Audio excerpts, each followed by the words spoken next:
우리 지난주에 이어서 파종이라는 가치로 말씀을 나누려고 하는데요. 파종은 씨를 뿌리는 거라고 했죠. 지난주에는 이제 예수님께서 부활하셔서 베드로를 만나셔서 양을 치라, 양을 먹이라, 이렇게 양을 치는 사명을 주신 장면, 복음을 전파하는 씨를 뿌리라 라는 말씀으로 우리가 은혜를 나눴었는데요. 복음을 전파하는 것은 특별한 누군가에게만 주신 것이 아니라 그리스도인, 예수님을 믿는 모든 사람들에게 주신 사명이라고 했습니다. 어떻게 지난 한 주간 동안 좀 복음의 씨를 뿌리기 위해서 노력해 보셨나요? 네, 이렇게 결단한 거 보니까 내가 아는 사람을 전도해 보겠다, 내가 그 사람을 위해서 기도하겠다, 이런 결단들이 있었는데, 그냥 지난주 한 주의 실천으로 끝나는 것이 아니라 우리의 평생에 그렇게 예수님을 증거하고 또 예수님의 사랑을 나누며 살아가는 저와 여러분이 되기를 소망합니다. 오늘은 이제 파종 두 번째 시간으로 베드로전서 4장 7절에서 11절 우리 읽은 본문 말씀으로 함께 은혜를 나누려고 합니다.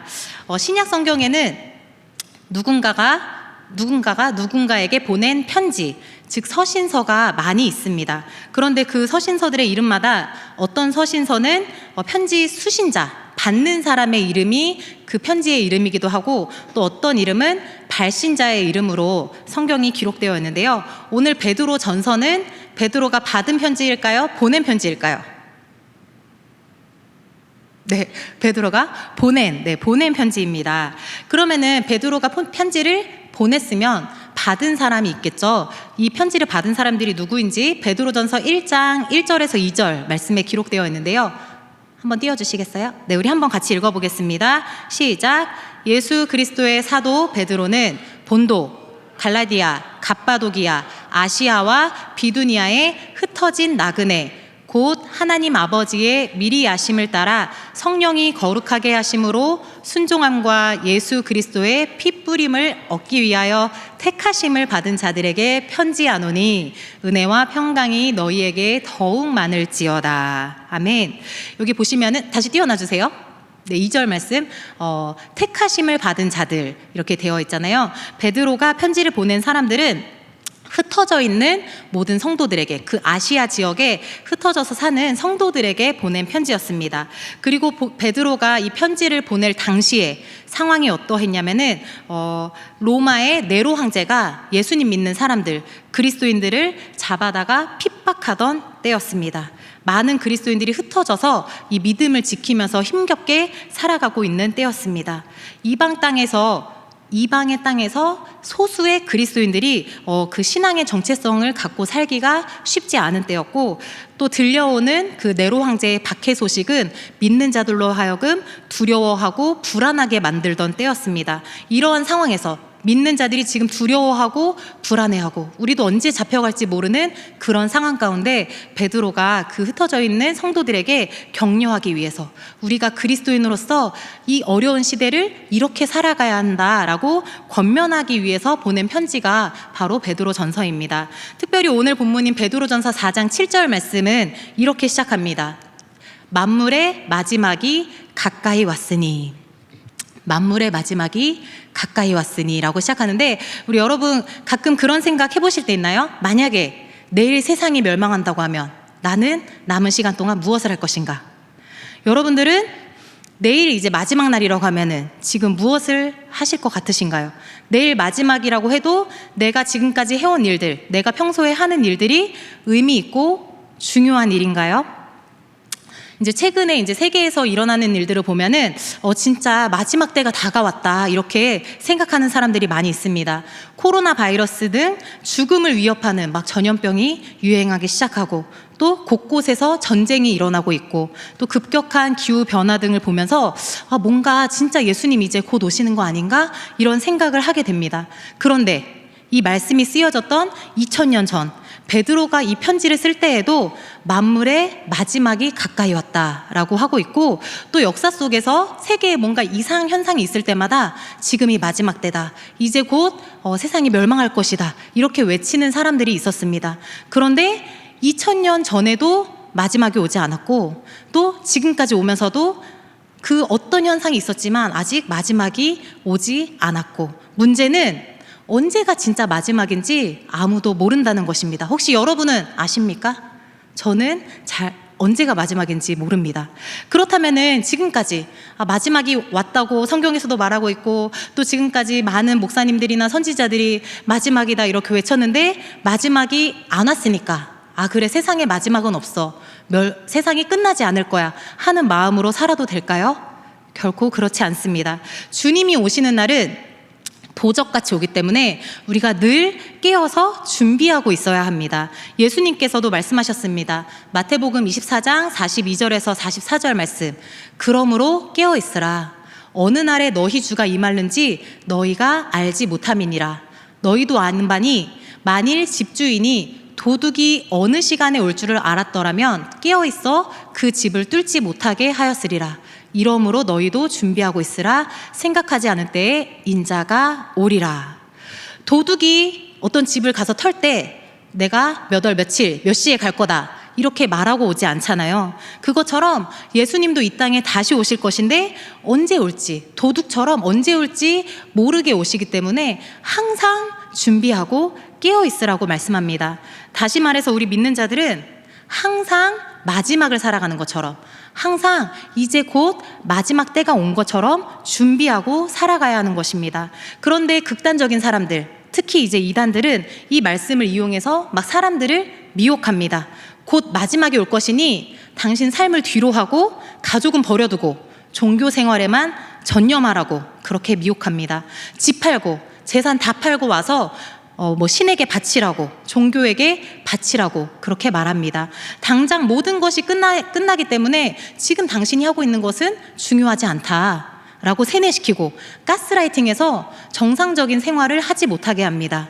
예수님께서 항상 예비하고 있어라, 항상 깨어 있어라 라고 하신 말씀이 그런 뜻일까요? 오늘 본문에서 베드로가 만물의 마지막이 가까이 왔으니, 그러니까 이 땅에서의 삶은 전혀 중요하지 않다라고 말하고 있는 것일까요? 예수님이 도둑처럼 오신다고 말씀하신 것도 그렇고, 또 오늘 말씀에서 만물의 마지막이 가까이 왔다라는 것도 그렇고, 그리스도인들은 항상 마지막 때를 사는 사람들처럼 사는 사람들이라는 것입니다. 오늘이 마지막이라면 후회하지 않는 일들을 하지 않으시겠습니까? 소중하고 의미 있는 것들을 할 것입니다. 매일을 그렇게 살라는 것입니다. 매일 마지막인 것처럼 의미 있고 소중한 것들, 중요한 것을 하면서 살라는 것입니다. 어떤 상황과 어려움 속에서도 우리가 믿음을 지키면서 살아갈 수 있는 것은 예수님이 도둑처럼 언제 오시더라도 주님 어서 오시옵소서, 주님 제가 기다렸습니다, 이렇게 반갑게 맞이할 수 있는 방법은 그리스도인으로서 하나님 앞에 우리가 거룩한 루틴을 행하면서 사는 것입니다. 그래서 오늘 말씀의 제목이 그리스도인의 루틴입니다. 제목을 같이 읽어보실까요? 루틴. 이제 막 사람들이 자기 개발에 힘쓰고 또 관심을 가지면서 루틴이라는 말이 유행하기 시작했잖아요. 루틴은 어떤 일을 정해진 순서대로 이제 꾸준히 반복하는 것을 의미합니다. 한창 미라클 모닝이 유행했을 때 아침에 일어나는 그 루틴을 정한 사람들도 있었습니다. 일어나서 샤워하고 독서하고 하루의 계획을 세우고 아침 식사를 하고 그 다음에 출근하는 등 이런 습관을 만드는 것을 우리가 루틴이라고 합니다. 저도 그런 루틴을, 아침에 움직이는 루틴을 만들게 됐는데요. 저희 교단이 이제 감리교단이잖아요. 감리교단에서는 목사 안수를 받으려면은 수련 목회자 가정을 해야 되는데 제가 지금 수련 목회자 과정 중에 있어요. 근데 이 수련 목회자가 되려면은 시험을 봐야 되는데 그 시험을 준비할 시간이 너무 없는 거예요. 하나님, 저는 공부할 시간이 없어요. 제가 시험 봐서 떨어져도 이거는 제 책임이 아니에요. 이렇게 막 생각하고 있을 때 새벽 기도 하고서 그 아침에 공부하면 되지 않냐라는 그런 마음이 들더라고요. 그래서 그때부터 새벽 기도하고 아침에 공부를 해서 수련 목회자 시험에 합격을 했었고, 그게 이제 좀 루틴이 돼서 지금은 이제 시험을 보지 않지만 그 아침 시간을 활용해서 운동도 하고 또 제가 해야 하는 공부도 하고 성경도 읽고 자기 개발도 하면서 하는 그런 루틴을 갖게 됐습니다.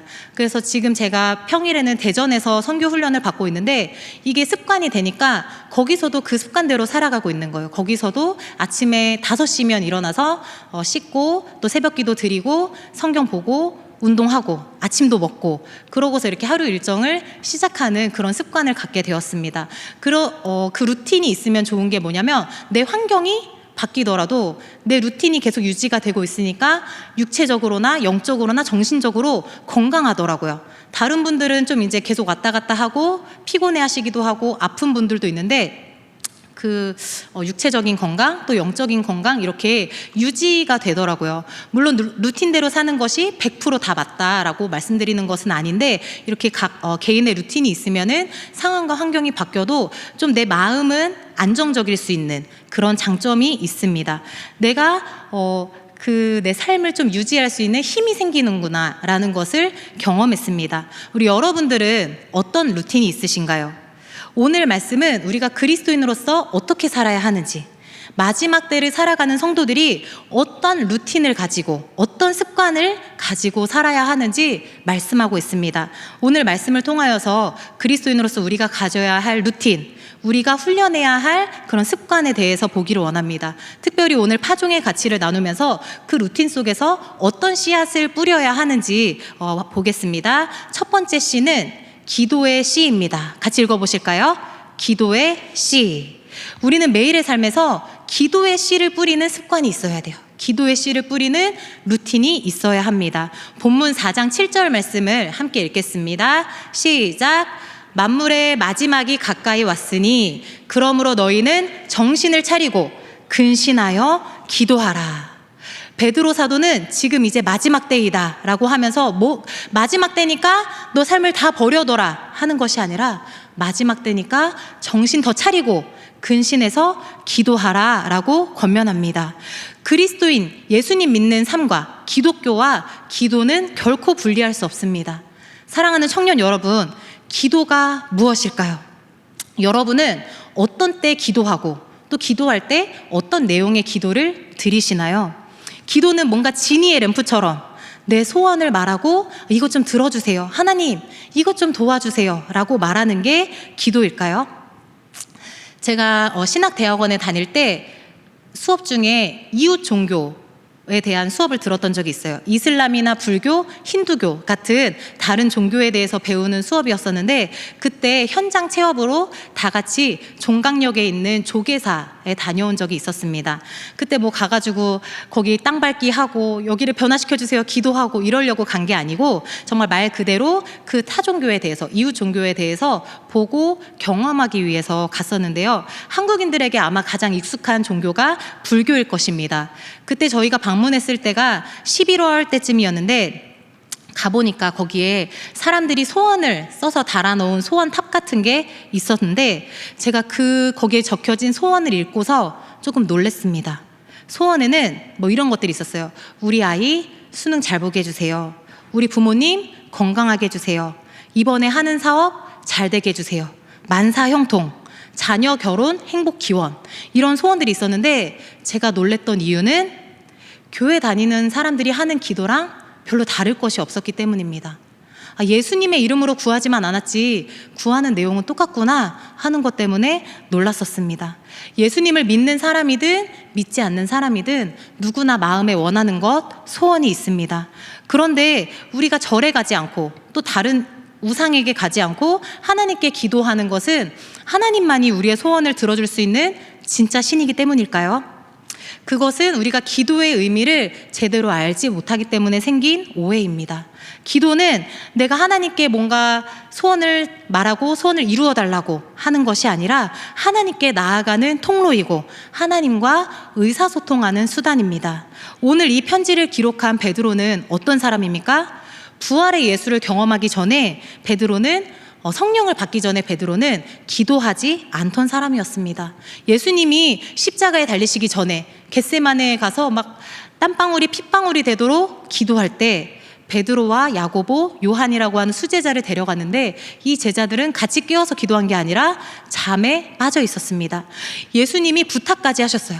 얘들아, 내 마음이 지금 너무 고민해서 죽게 되었으니 깨어서 기도하라 라고 부탁까지 하셨는데도 또 잠들었던 베드로였습니다. 기도하는 사람이 아니었던 거예요. 그런 베드로가 지난주 우리 말씀 속에서 갈릴리에서 예수님을 만나고 그 실패의 현장에서 다시 한번 사명을 얻게 되었는데요. 그렇게 예수님을 만나고 또 성령 체험을 한 베드로는 기도의 사람이 되었습니다. 사도행전 1장 14절 예수님이 너희가 성령을 받기까지 예루살렘에 머물러 있어라 라고 말씀하셨는데, 그래서 이렇게 사도행전 1장에서 말합니다. 여자들과 예수의 어머니 마리아와 예수의 아우들과 더불어 마음을 같이하여 오로지 기도에 힘쓰더라. 예수님의 명령대로 오로지 기도에 힘썼습니다. 그렇게 기도하다가 오순절에 역사하시는, 오순절에 임하신 성령을 받게 되었고, 베드로와 제자들은 복음을 전하는 증인이 되었습니다.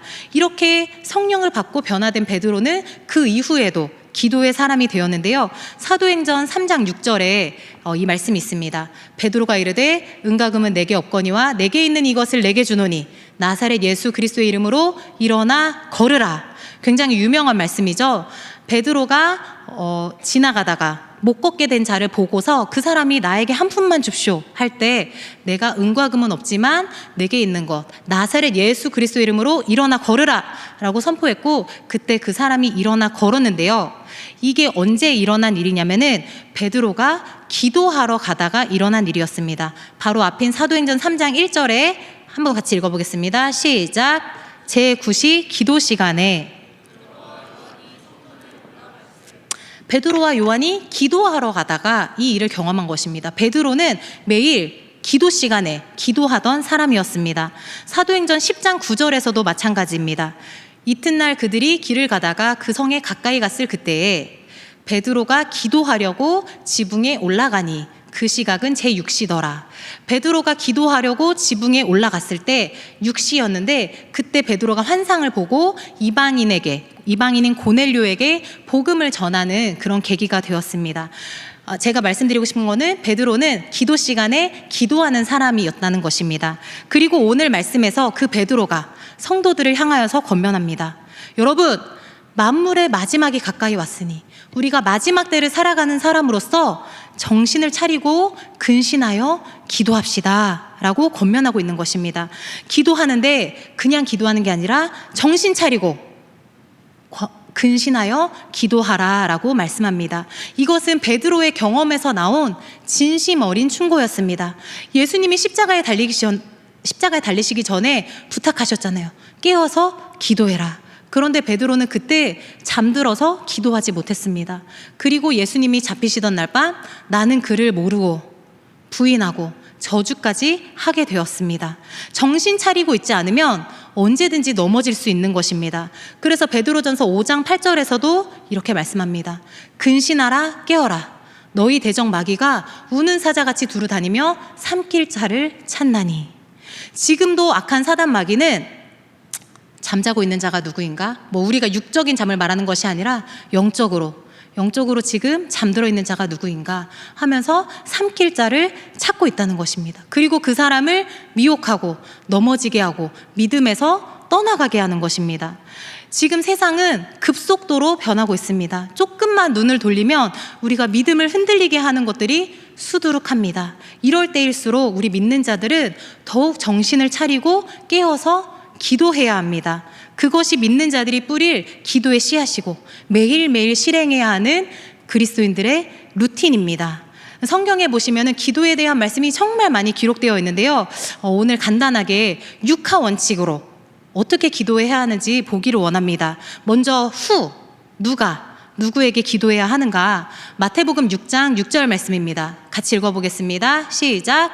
너는 기도할 때 내 골방에 들어가 문을 닫고 은밀한 중에 계신 내 아버지께 기도하라.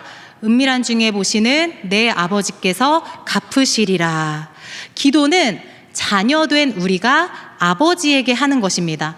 다른 종교에서 하듯이 막 스스로 성찰하면서 하는 것이 아니고, 또 알지 못하는 어떤 신에게 내 필요한 것을 구하는 게 아니고, 자녀가 부모와 대화하듯이 하나님 아버지에게 나아가는 것이 기도입니다. 우리 여러분들 그 기억하시면서 하나님 아버지에게 기도하시기를 바랍니다. 그리고 기도는 무엇을 구하는 것입니까? 마태복음 6장 33절 말씀합니다. 같이 읽어보겠습니다. 시작. 그런즉 너희는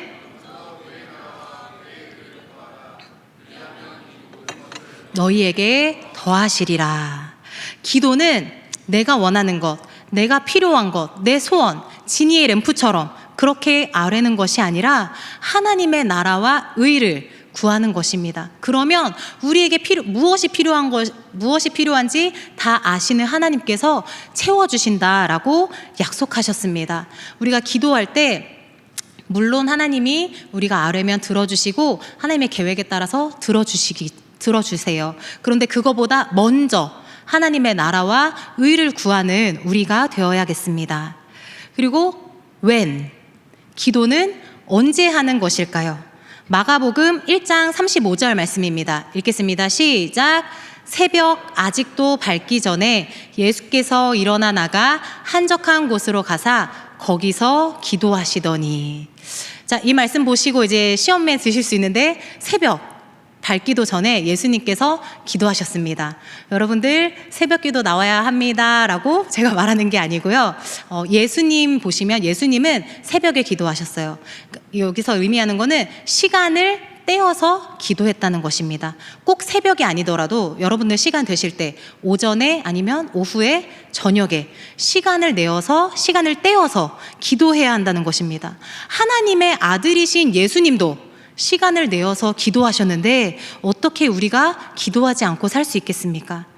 꼭 새벽이 아니어도 되는데 제가 새벽 기도를 하는 이유는 그 시간이 제일 방해받지 않더라고요. 내가 저녁에 기도하겠습니다 이렇게 결단했는데 저녁에는 변수가 너무 많이 생기는 거예요. 가족과 갑자기 약속이 생기기도 하고 친구들과 약속이 생기기도 하고 너무 피곤해서 잠들기도 하고. 그런데 이 아침 시간만큼은 떼어놓으면 방해하는 사람이 없더라고요. 여러분들도 언제 내가 가장 방해받지 않는 시간일까 생각하시면서 그 시간을 떼어서 기도하는 습관이 필요합니다. 또 데살로니가전서 5장 17절에는 이렇게 말씀합니다. 시작. 쉬지 말고 기도하라. 쉬지 말고 기도하라 라고 들으면은 의문이 생겨요. 어떻게 안 쉬고 기도하지? 잠자는 시간도 있고 밥 먹는 시간도 있고 내가 말하고 있는 시간도 있는데 어떻게 쉬지 않고 기도하지? 라고 생각하는데 여기서 쉬지 않고 기도한다는 것은 24시간 계속 기도하는 것이 아니라 원어적인 의미로 봤을 때 멈추지 말고 방해받지 말고 빠지지 말고 기도하라는 것입니다. 내가 시간을 떼어서 기도하기로 정했으면 그거 방해받지 말고 그 시간 멈추지 말고 하나님께 드리라는 것입니다. 그렇게 시간을 내어서 기도하는 우리 청년 여러분이 되기를 축복합니다. 이번에는 where, 어디서 기도해야 하는가 보려고 하는데요. 이따 물어볼 거예요. 육하원칙, 재성이. 마태복음 6장 6절 말씀입니다. 읽겠습니다. 시작. 너희는 기도할 때 내 골방에 들어가 문을 닫고 까지만 읽을게요. 네. 너희는 기도할 때에 내 골방에 들어가 문을 닫고 기도합니다. 예수님 당시에 사람들이 보는 앞에서 기도하는 사람들이 있었습니다. 사람들이 보니까 막 대놓고 이렇게 기도하니까 저 사람은 진짜 기도 많이 하는 사람이야. 저 사람은 경건한 사람이야. 이렇게 인정받으려고 사람들에게 보이려고 기도하는 사람들이 있었는데 예수님은 그게 아니라 너 골방에 들어가서 문을 닫고 기도하라 라고 말씀하셨습니다. 나만의 기도 장소가 있어야 합니다. 물론 우리가 교회에 와서도 기도하지만 집에 기도할 만한 곳이 있으면 그곳을 나의 골방으로 삼고 하나님께 기도해야 하고, 만약에 우리 집에 기도할 만한 곳이 없다면 교회에 와서 내가 어디서 기도하지 생각하면서 기도의 장소를 찾아서 기도해야 합니다. 이번에는 how, 어떻게 기도해야 하는가 보려고 하는데요. 빌립보서 4장 6절 말씀입니다. 읽겠습니다. 시작. 아무것도 염려하지 말고 다만 모든 일에 기도와 간구로 너희 구할 것을 감사함으로 하나님께 아뢰라. 우리가 하나님께 기도할 때에는 염려하지 말고 감사함으로 아뢰어야 합니다. 기도해놓고는 내가 하나님께 맡긴다고 막 기도해놓고는 다시 그 문제에 대해서 고민하고 염려한다면 그것은 하나님을 온전히 신뢰하지 못하는 것입니다. 하나님의 계획과 하나님의 선하심을 신뢰함으로 감사함으로 기도할 때 하나님이 평강으로 인도하시고 또 응답해 주실 것입니다. 이제 마지막으로 그러면 왜 기도해야 하는가? Why를 보기를 원하는데요. 하나님은 전능하신 하나님 우리에게 필요한 것이 무엇인지 다 안다고 하시는데 그러면 내가 왜 기도해야 하지? 하나님 다 아시면 알아서 해주실 텐데 왜 기도해야 하는가 보기 원하는데요. 에스겔 36장 37절 말씀입니다. 주 여호와께서 이같이 말씀하셨느니라. 그래도부터 읽어볼까요? 시작. 그래도 이스라엘 족속이 이같이 자기들에게 이루어 주시기를 내게 구하여야 할지라. 내가 그들의 수요를 양떼같이 많아지게 하되. 이게 무슨 말씀이냐면 하나님께서 이스라엘 백성을 회복시켜 줄 거다. 내가 이스라엘을 회복시킬 것이다. 약속의 말씀을 이 앞에 하셨어요. 근데 그래도 이스라엘 족속이 이같이 자기들에게 이루어 주기를 내게 구하여야 한다. 내가 회복시킬 것이 계획인데 그래도 구하여야 한다라고 말씀하십니다. 왜 그래야 하냐면은 우리가 그렇게 구하는 이유는 하나님이 잊어버리셨기 때문이 아니라 내가 그 하나님의 약속을 기억하고 있습니다. 내가 하나님이 이루실 것을 신뢰합니다 라고 하는 믿음의 고백이기 때문입니다. 우리가 기도해야 하는 이유는 하나님이 행하실 것을 분명히 믿고 신뢰하고 있다는 믿음의 표현이기 때문입니다. 다시 정리해서 기도는 자녀된 우리가 하나님 아버지께 나아가는 통로이고 하나님과 의사소통하는 수단입니다. 여러분은 기도할 때 하나님과 의사소통 하시나요? 아니면 일방적으로 그냥 내가 하고 싶은 말, 내 필요한 것만 구하고 계시지는 않습니까? 의사소통이라는 거는 내 말만 하는 게 아니라 듣는 것도 있어야 하는 쌍방향입니다. 우리가 무언가를 기도했다면 하나님은 뭐라고 말씀하시는지 듣는 시간도 있어야 합니다.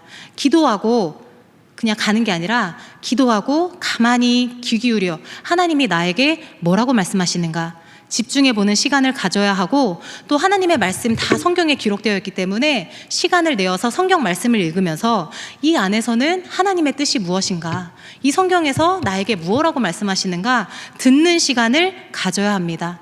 여러분들 그 매일의 루틴 가운데 운동도 하시고 자기 개발도 하시고 또 공부도 하시고 일도 하시는데 또 다른 사람들과 관계를 맺기 위해서 막 만남의 시간도 갖고 하시는데 그 모든 것보다 더 중요한 것은 기도의 씨를 뿌리는 것임을 잊지 마시기 바랍니다. 기도는 우리가 그리스도인으로서 매일 행해야 할 루틴입니다. 매일 하나님과 교제의 시간을 떼어서 기도의 씨를 뿌리는 우리 청년 공동체가 되기를 소망합니다. 이번에는 두 번째 씨를 보겠습니다. 두 번째 씨 같이 읽어보실까요? 시작. 사랑의 씨. 우리가 그리스도인으로서 매일 뿌려야 할 씨는 사랑의 씨입니다. 오늘 본문 4장 8절 말씀입니다. 4장 8절 말씀 함께 읽겠습니다. 시작. 무엇보다도 허다한 죄를 덮느니라. 아멘. 그리스도인들에게 가장 중요한 것이 무엇이냐, 가장 중요한 가치가 무엇이냐라고 한다면 사랑일 것입니다. 예수님이 언제 다시 오실지, 언제가 진짜 마지막일지 모를 때 우리 마지막 때를 사는 그리스도인들에게 가장 필요한 것은 사랑의 씨를 뿌리는 것입니다. 성경이 말하는 가장 큰 계명이 사랑이기 때문입니다. 마태복음 22장에 보면은 한 율법사가 예수님을 찾아와서 예수님을 시험하면서 질문합니다.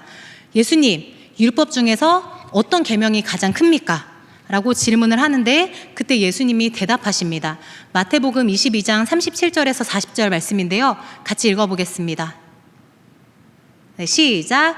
예수께서 이르시되 내 마음을 다하고 목숨을 다하고 뜻을 다하여 주 너의 하나님을 사랑하라 하셨으니 이것이 크고 첫째 되는 계명이요 둘째도 그와 같으니 내 이웃을 내 자신같이 사랑하라 하셨으니 이 두 계명이 온 율법과 선지자의 강령이니라. 아멘. 마지막 40절 띄어나 주세요. 보시면 네, 40절. 이 두 계명, 하나님을 사랑하는 것, 내 이웃을 사랑하는 것, 이 두 계명이 온 율법과 선지자의 강령이니라. 신약 성경에 보면은 율법과 선지자의 강령이다, 이런 말이 자주 등장하는데 그게 뭔지 아시나요? 온 율법과 선지자들의 말이다. 그게 한마디로 하면 구약 성경이라는 것입니다. 구약에 율법이 기록되어 있고 선지자들의 말씀이 기록되어 있잖아요. 그러니까 이 두 계명이 구약 말씀이다. 하나님 사랑, 이웃 사랑이 온 구약의 내용이다 라고 예수님이 요약하신 것입니다. 하나님 사랑, 이웃 사랑이 구약 성경의 전부이다, 이렇게 말씀하신 것입니다. 그만큼 사랑이 중요한 가치입니다. 그런데 예수님께서는 요한복음 13장에서 여기 이 두 계명에다가 새로운 계명을 더해 주십니다. 요한복음 13장 34절 35절 같이 읽겠습니다. 시작. 새 계명을 너희에게 주노니 서로 사랑하라. 내가 너희를 사랑한 것 같이 너희도 서로 사랑하라.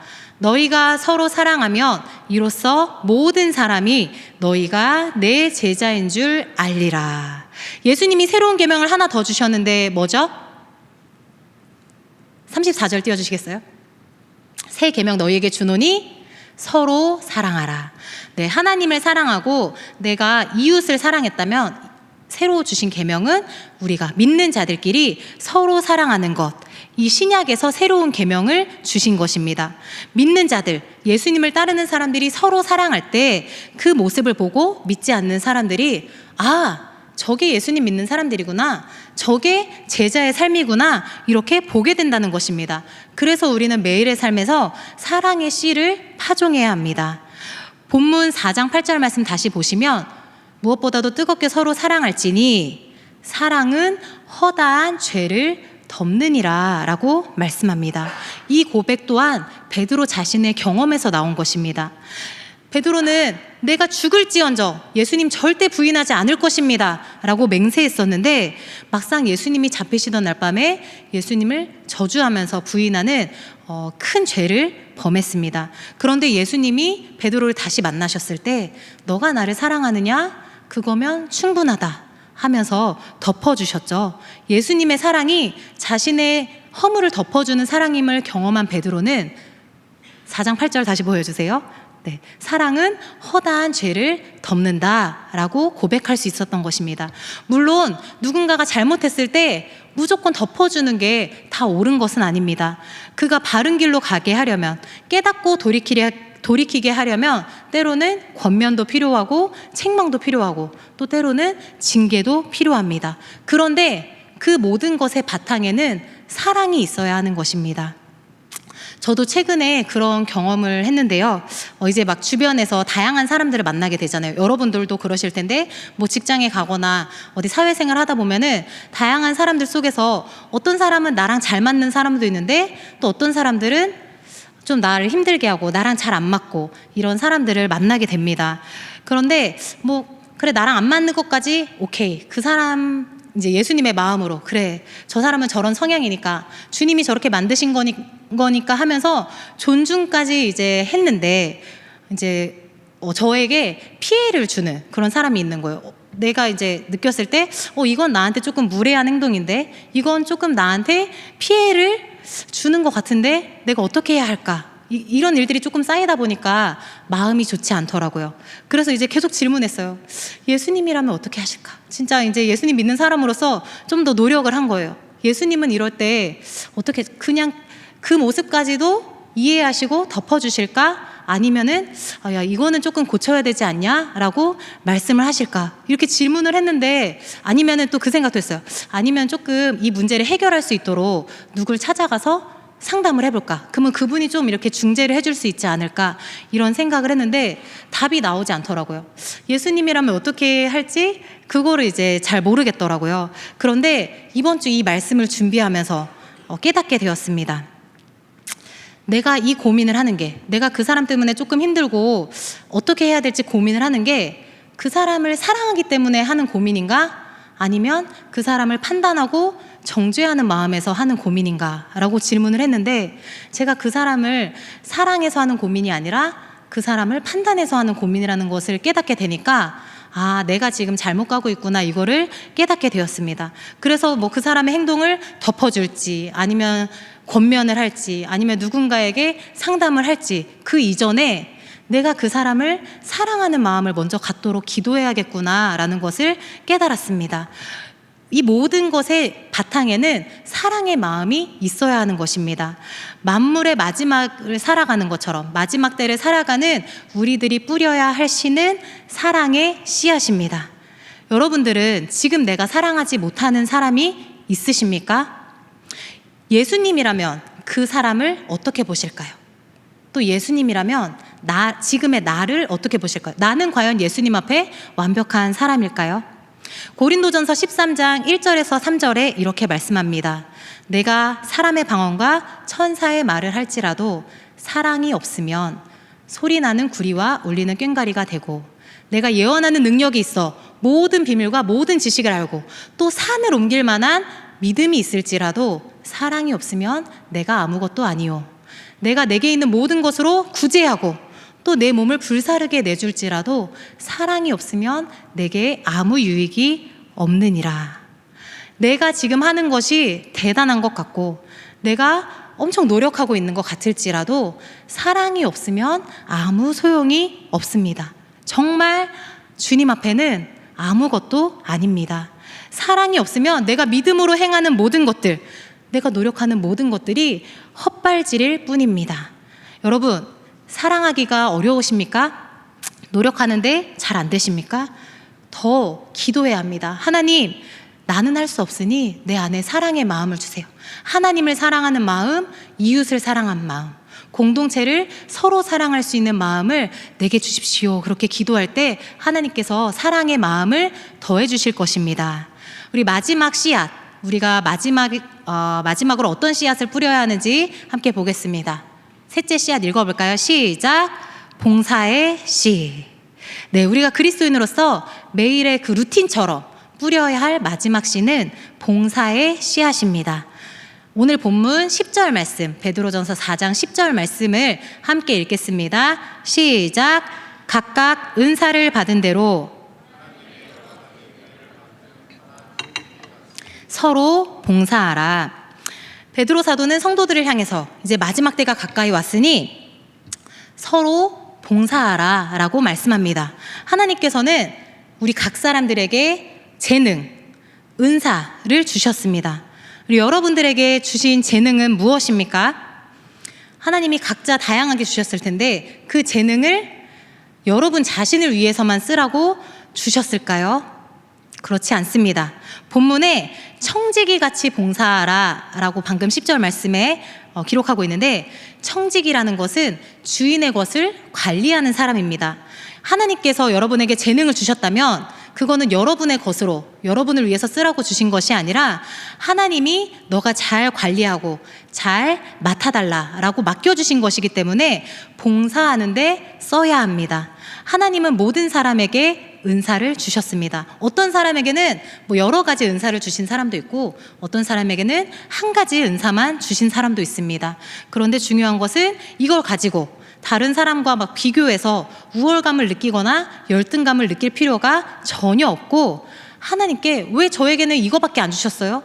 왜 저 사람에게는 저런 재능을 주셨어요? 하고 원망하고 물을 것도 없습니다. 하나님은 하나님의 주권과 계획 가운데 실수가 없으신 하나님이 꼭 필요한 대로 각 사람에게 은사를 정확하게 주셨기 때문입니다.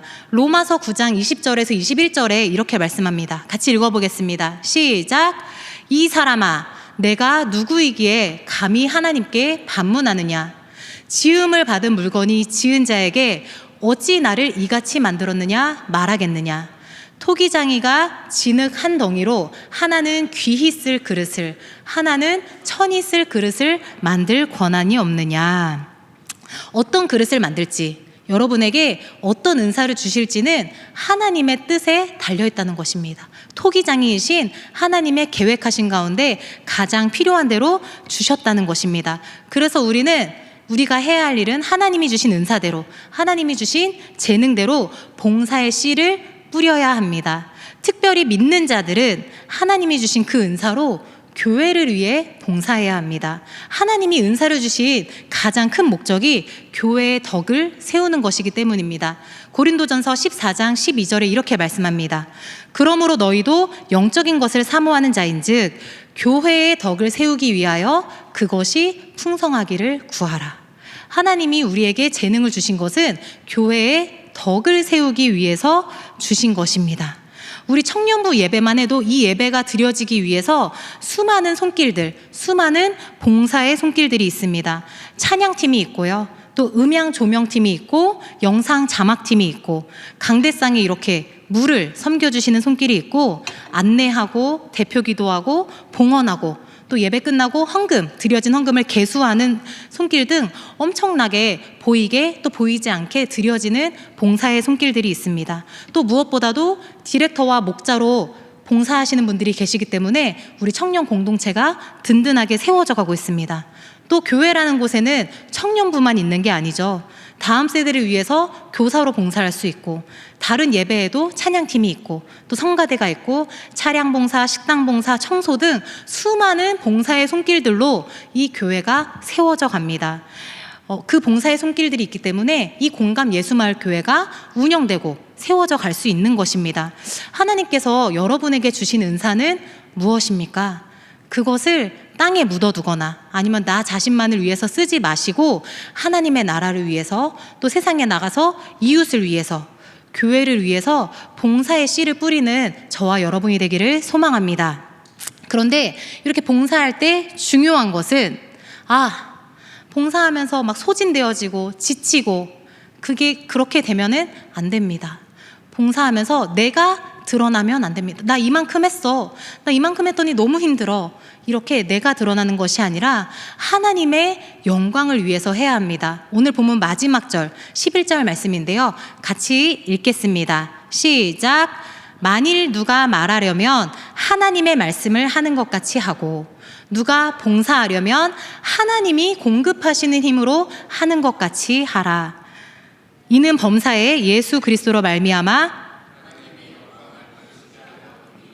그에게 영광과 권능이 세세에 무궁하도록 있느니라. 아멘. 우리가 말하는 것도 하나님이 말씀하시는 것처럼 하고, 내가 만약에 무언가 봉사하고 있다면 내 힘으로, 내 노력으로 하는 게 아니라 하나님이 공급해 주시는 힘으로 감당해야 합니다. 나의 의를 드러내기 위해서, 내가 어떤 것을 자랑하기 위해서 봉사하는 것이 아니라 모든 것은 하나님의 영광을 위해서, 하나님이 영광 받으시도록 하는 것입니다. 오늘 이 말씀을 기억하시면서 하나님의 영광을 위해 봉사하는 저와 여러분이 되기를 소망합니다. 이제 말씀을 마치려고 합니다. 우리 악기팀 나와주시고요. 오늘 파종의 가치를 나누면서 우리가 그리스도인으로서 매일 어떤 씨앗들을 뿌려야 하는지, 어떤 루틴을 가져야 하는지에 대한 말씀을 나눴습니다. 우리 교회 교단이 무슨 교단인지 아시나요?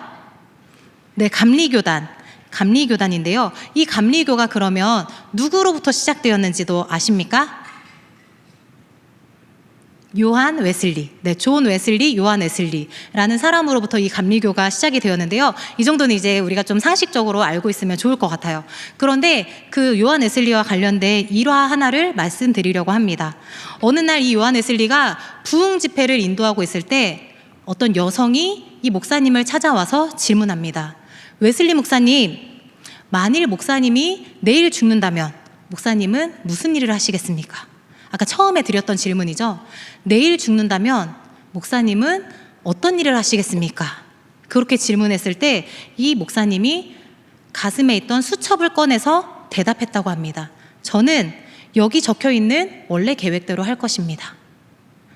하던 일을 그대로 할 것이다 라고 말한 것입니다.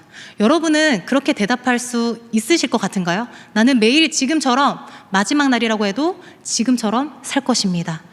이렇게 대답할 수 있는 거는 지금도 그렇게 의미 있고 중요한 일을 매일매일 하면서 살고 있기 때문에 그렇게 대답할 수 있는 것입니다. 우리 청년 여러분들도 매일의 그 삶 가운데 주님이 언제 오시더라도 예수님, 저 이렇게 살고 있어요. 예수님, 어서 오세요 라고 대답할 수 있는, 그렇게 살아가는 저와 여러분이 되기를 소망합니다. 우리가 오늘 매일에 뿌려야 할 씨, 기도의 씨, 사랑의 씨, 봉사의 씨라고 했는데요.